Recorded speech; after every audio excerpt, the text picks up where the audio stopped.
It's time review curator recommed. Kita ni ada satu kereta Toyota Voxy 2021 KMX. Dia dilengkapi dengan body kit model Lista.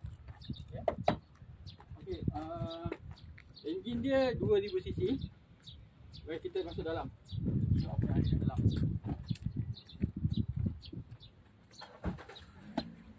Okey, dia akan push start button.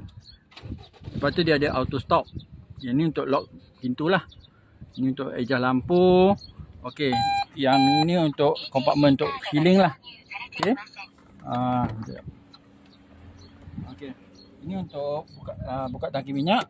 Ini untuk buka boot depan. Nanti kita tengok boot depan macam ni Okey. Dia ada. Ini untuk aircon. Okey, ini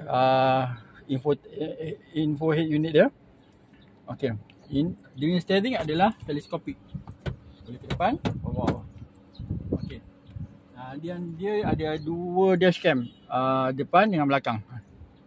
Okey. Kat sini tempat letak sunglass. Ni ada lampu Okey.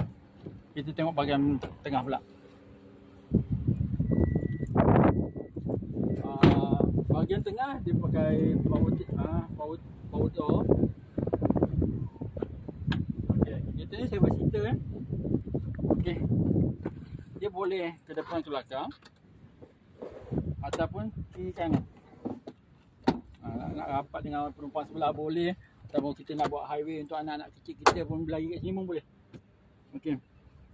Bahagian belakang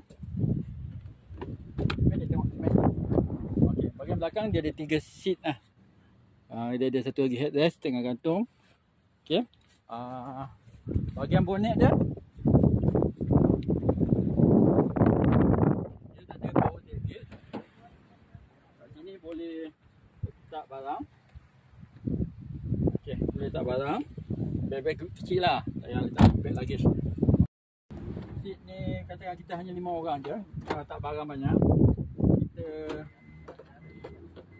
tarik okey. Lepas tu kat sini ada wheel. Kita letak sini yang kita lock kat sini. Memang luas. Kalau nak letak peti ais ke, mesin basuh ke, memang boleh buat.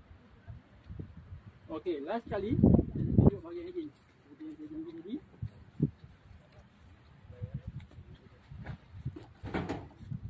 Okey. Ni engine dia. Bateri baru tukar 8/5 2025. Okey, ni engine dia. Okey, berminat nak cari kereta Recon, boleh WhatsApp saya di 0111 310 3368. Terima kasih. Assalamualaikum.